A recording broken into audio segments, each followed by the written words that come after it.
Ya estamos de regreso en Masa Crítica en Iquique Televisión. Había quedado planteada una inquietud, Sibel, respecto a los trabajadores de Zona Franca. ¿Qué pasa con ellos? Sí. ¿Son o no son trabajadores? ¿Tienen o no tienen derechos? Son absolutamente trabajadores. De hecho, personalmente emití un certificado que me pidió el presidente del sindicato de Zona Franca, porque había hasta que terminó el gobierno de Sebastián Piñera había uno solo, donde certifico que efectivamente son trabajadores con todos los derechos laborales que ello significa. Durante los 4 años, tanto el Seremi anterior, Marcos Gómez, como yo, estuvimos muy ocupados de este tema. Como decía Mauro, efectivamente ellos tuvieron que viajar a Santiago y yo los acompañé, porque ocurre la siguiente situación. FONASA los reconoce como trabajadores eventuales solo a los temporeros agrícolas y a los portuarios. Por tanto, a ellos les tiene una modalidad de contratos eventuales, de cantidad de contratos para considerarlos dentro del sistema FONASA. Como el empresario de Zona Franca, habitualmente por tiempo, por desgano, por comodidad, les ofrece pagar todo el valor que les corresponde a su jornada eventual, que generalmente son un par de horas o un día, en vez de hacerles el contrato. Nuestra fiscalización consistió precisamente en que esto se escriturara, porque FONASA nos dice que por ley ellos no le pueden aplicar un estatuto especial a quien no los tienen, porque esta situación se produce solo en las zonas francas de Iquique y de Punta Arenas. Nada más, para Chile no existen estos trabajadores eventuales. Por tanto, llegaron a una especie de consenso que después de una cierta cantidad de contratos emitidos durante un plazo determinado, iban a ser considerados como trabajadores eventuales y le iban a asignar todos los beneficios que tiene FONASA, es decir, la emisión de bonos y las licencias médicas. Y eso es lo que nos costó mucho, porque en definitiva el trabajador eventual prefiere recibir los 10.000 pesos a recibir los 8.000, porque los 2.000 les sirve, diariamente les sirve. Entonces es una situación sociocultural que era difícil de erradicar, porque podíamos nosotros fiscalizar al empleador, pero el trabajador que quería mantenerse en esa situación recibiendo más dinero diariamente era imposible de obligarlo. Y eso es lo que ocurría es un tema de una modificación de ley, es decir, a estos trabajadores eventuales de cargadores de zonas francas tienen que ser incorporados dentro del carácter de eventuales que tiene el código. Retomando un poco el tema macro respecto de esto, Jorge, este desbalance, digamos, del que se habla, ¿cierto? Respecto del empresariado versus los trabajadores y, ¿cierto?, todo lo que tienen que bregar los trabajadores precisamente para ejercer, digamos, sus derechos. Bueno, es una situación que en el país se viene discutiendo hace mucho tiempo y entiendo se ha modificado muy poco. Bueno, ahí claramente ejemplifica la calidad de trabajo que generó en los últimos 4 años. Y quizás no es culpa del último gobierno, digamos. Pero claramente que lo que le sucede a los cargadores de la SOFRI es una falta de responsabilidad de la SOFRISA. Lamentablemente nunca ha querido tener una relación contractual con cada uno de los cargadores, que eso es lo que se está persiguiendo. Y eso yo creo que como CUT y como los mismos dirigentes de los cargadores han pedido y han exigido. Lamentablemente nunca se ha llegado a eso. Y lo único que se ha dado estas cosas medias e intermedias y que realmente no satisfacen a la calidad del trabajo, a la calidad de vida de los cargadores de la SOFRI, y ahora están buscando una tercera alternativa, que es externalizar el contrato con ellos a través de una empresa. ¿Ya? Entonces, claramente lo que están buscando es no tener esa relación contractual, la SOFRISA, con los cargadores. Y acá hablemos las cosas como son, si no es por los cargadores, cómo se movilizan las cargas, digamos, del interior de la SOFRI, que son gente importante, digamos. Y desde el punto de vista un poco más macro, el tema de la distribución del ingreso, tenemos un producto, un ingreso per cápita de $25.000, un poco más, digamos. Y resulta que el sueldo mínimo, estamos hablando de $200.000 pesos y algo más mensuales, no alcanza a ser $500, digamos. Entonces, claramente acá la distribución del ingreso está muy mal planteado y resulta que las grandes empresas, las grandes corporaciones se llevan los grandes ingresos, digamos, del país. Sí. Quisiera mencionar con respecto a lo que usted pronunciaba recién en relación a cómo la sociedad dignifica a los trabajadores, cómo reconoce a los trabajadores. Y francamente nosotros vemos en cómo avanzan las cosas, el reconocimiento de los trabajadores en esta sociedad dura hasta que le toca el bolsillo a alguien. Hasta ahí dura el reconocimiento de los trabajadores. Y esa es una situación que es preocupante. Antiguamente, cuando los trabajadores marchaban o luchaban por algún derecho, se decía iban los trabajadores luchando por sus derechos. Hoy día, lamentablemente, después de todo lo que pasó en nuestro país, un mismo trabajador sale a la calle a luchar por sus derechos y dice que son delincuentes, son anarquistas, son comunistas, son socialistas, no sé, eso es lo que se dice hoy día. Y cuando son los mismos trabajadores que están luchando quizá por los mismos derechos que se luchan en ese tiempo.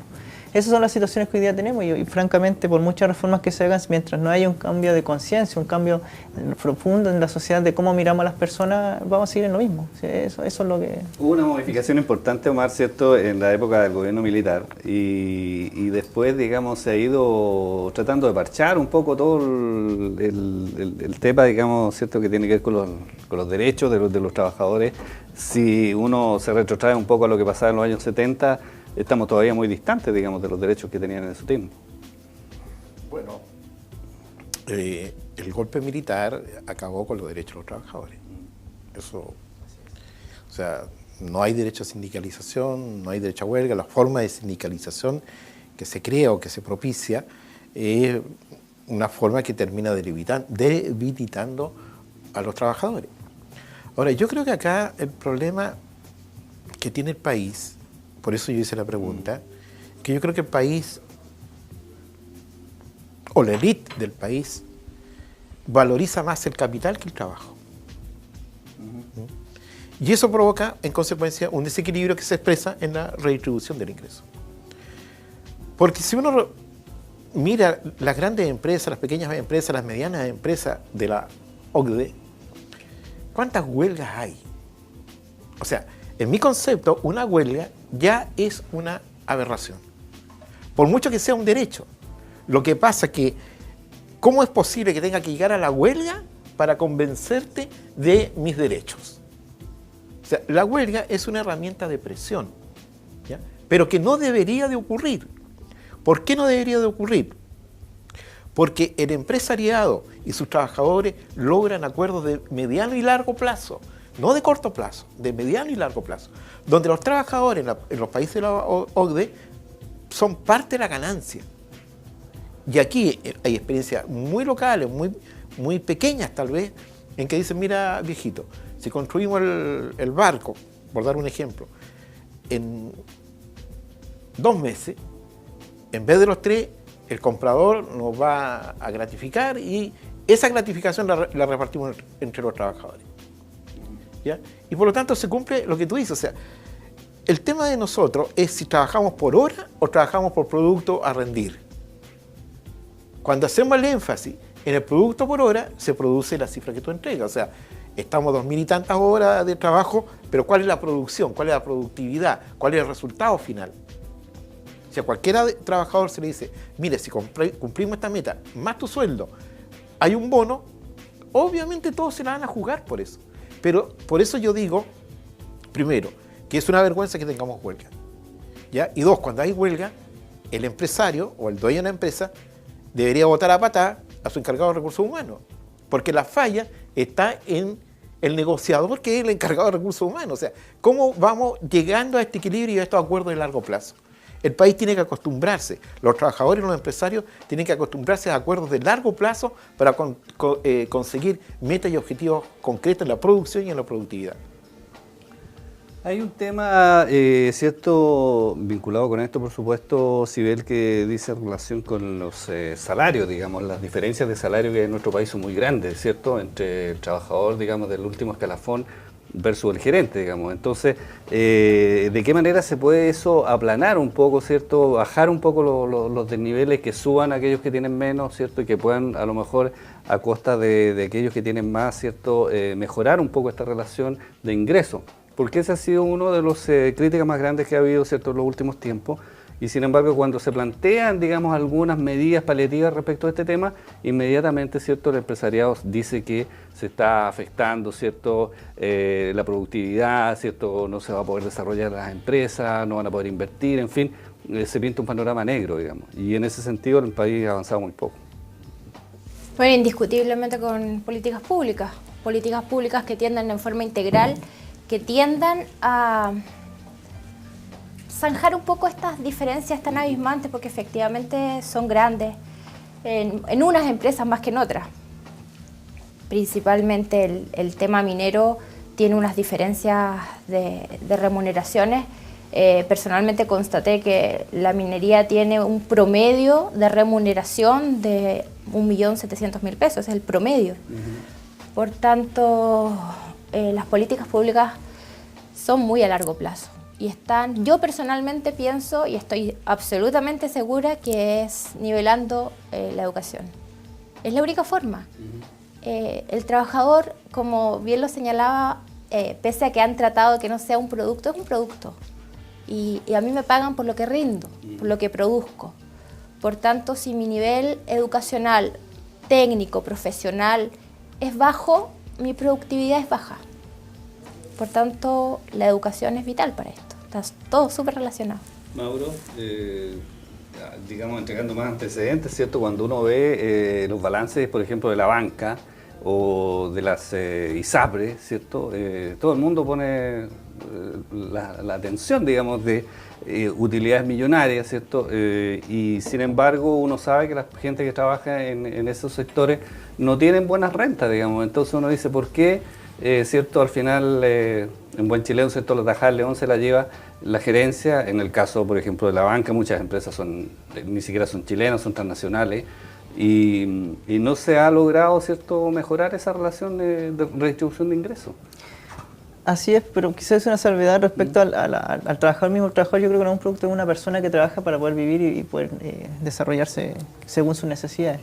Yo creo que es feo verlo quizás desde el punto de vista de un producto o una cosa. Yo creo que son personas y con dignidad. Desde el punto de vista de esta desigualdad, y tomando el ejemplo de acá de la minería, pues nosotros nos hacemos un poquito de memoria y justamente en este gobierno de Sebastián Piñera, y fue una situación bastante inédita que se genera en la región cuando los trabajadores contratistas, que son yo puedo aceptar y coincidir quizás en este 1.700.000 que se hace referencia a los trabajadores que son de planta de la empresa minera, pero también no podemos dejar de lado los trabajadores contratistas, que esa es la gran mayoría de los trabajadores hoy día en la minería, que como promedio ganarán 700.000 pesos. 600. Incluso hay algunos que ganan hasta 250, 300.000 pesos hoy día. Y esta situación a la cual yo hago referencia, y no sé si ustedes se acuerdan cuando aterrizó un avión Hércules a reprimir a los trabajadores por petición y enviados por el gobierno. O sea, una situación que fue bastante lamentable y francamente fue inédita en nuestra región, como un avión y cómo las fuerzas van a reprimir una movilización de los trabajadores, bajo la excusa de que había gente secuestrada, porque eso es lo que se generó. Esas situaciones son las que quizás en el punto de vista de la minería han impedido que los trabajadores puedan avanzar y puedan articular movimientos que les permitan generar mejoras salariales, porque francamente yo soy majadero en insistir que el trabajador en este país por historia ha conseguido todo luchando en la calle, haciendo movilizaciones, y comparto que es lamentable que tengamos que llegar a huelga y tener que llegar a esas situaciones, porque eso refleja el poco entendimiento quizá que hay por parte de los representantes de los empresarios en un momento de sentarse a negociar, porque ven que la persona que está al frente del enemigo y no es su trabajador, no es la persona con la cual trabajando mancomunadamente pueden hacer crecer más la empresa, hacer crecer más quizá los ingresos del mismo empresario. Eso no se ve hoy día. Hoy día la política es que si un trabajador pretende o comete, por decirlo, la estupidez de querer organizarse sindicalmente, es el enemigo y automáticamente lo marcan, y ese trabajador es el peor que puede pisar la tierra. Esa es la mentalidad que hoy día reina en el empresariado, cosa que es lamentable, y francamente necesitamos un cambio respecto a eso, y derivado de eso es que también vemos estas desigualdades, porque al no permitirse el trabajador sindicalizado poder luchar por sus derechos, el empresario no va a realizar un acto magnánimo y le decir, toma, que tiene un par de lucas más para que pueda estar mejor, o toma, gracias a ti tengo todo este volumen de ingresos, este volumen de ganancias. Eso no se ve y no existe en este país. Y va a pasar, yo creo, mucho tiempo hasta que logre existir. Jorge, en el sistema público además existe todo este tema, ¿cierto?, de la precariedad de las personas que están a honorario y a contrata, y hay algunos que llevan décadas, digamos, y están toda su vida prácticamente emitiendo boletas y nunca están en la planta, digamos. Sí, no, correcto. Mira, un poco tocando el tema anterior, el tema de distribución del ingreso, también se ve dentro de lo que es el Estado, digamos, ¿ya? Tenemos un jefe de servicio que está ganando casi 10 o 15 veces lo que gana el último el último empleado, digamos, el último funcionario público. La verdad es que la mala distribución está institucionalizado, digamos. ¿Ya? Es un problema que no viene de ahora, digamos, viene de, bueno, esos legados que lo dejó la dictadura, digamos, y que efectivamente cambiarlo es muy complejo, Pero también esta mala distribución está instalada en el Estado, digamos, para que se sepa, digamos. Por el otro lado, la precariedad que está generando empleo, digamos, a los honorarios, está instalado, yo digo ahí, por ejemplo, Servio mismo, yo calculo así, abuelo pájaro, 40-50% están honorarios. ¿Ya? La verdad que son instituciones eminentemente técnicas y que contratan gente capacitada, con alta expertise, digamos, en su área, y la verdad que lo que se ve es que es lamentable que buenos profesionales, de buena, como dice, capacitados, educados, todo lo demás, estén con un empleo de tercer nivel. ¿Ya? La verdad es que eso son los grandes cambios que uno exige y que lamentablemente uno tiene que hacerlo con movilizaciones. No ha habido otra forma que los gobiernos de turno, independiente de quién sea, quiera hacer los cambios que se merecen los funcionarios públicos. Son temas que no son del último gobierno, que vienen temas estancados, que no hemos avanzado, que no se ha hecho con la fuerza que debía, que tampoco el gobierno, ninguno de los gobiernos ha querido sincerarlo, no lo ha querido tomar como tema de lucha, de reivindicaciones de los funcionarios públicos. Bueno. Tú dirías que, a ver, yo di el ejemplo empresario-trabajador y que si hay una huelga, si yo fuera empresario agarraría a patada al encargado de recursos humanos. En el caso del Estado, ¿a quién agarramos a patada? En el caso del Estado, ¿a quién agarramos a patada? Claro, porque hay una relación que tú bien la señalas, o sea, cada vez las plantas son menores, cada vez son mayores los honorarios y los contratas, lo que le otorga a quien ejerce la autoridad en un momento determinado una arbitrariedad sobre esa situación laboral. Lo que pasa es que, bueno, lo he conversado quizás en muchos escenarios, con mucha gente.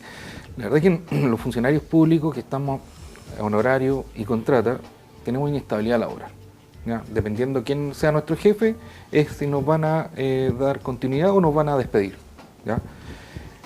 La verdad es que en esta inestabilidad, la mayoría de la gente que piensa que el funcionario público quiere pasar al sueño de los funcionarios es pasar a la planta. Y yo creo que la verdad es que lo que se quiere es sincerar el tema desde el punto de vista de las evaluaciones. Hoy día contamos un sistema de evaluaciones que es muy subjetivo. Dependiendo de quién te quiera medir, cómo te quiera medir, son los resultados y la nota que vas a tener. Lo que quieren los empleados públicos, lo que quieren los dirigentes, la propia ANEF, lo que está persiguiendo es tener un sistema de evaluación de desempeño objetivo, que te mida tu productividad, te mida tu calidad, pero también que esa herramienta sea la herramienta que te permita renovar tu contrato para el año siguiente. ¿Ya? Eso es lo que se está persiguiendo, es una de las grandes luchas que queremos.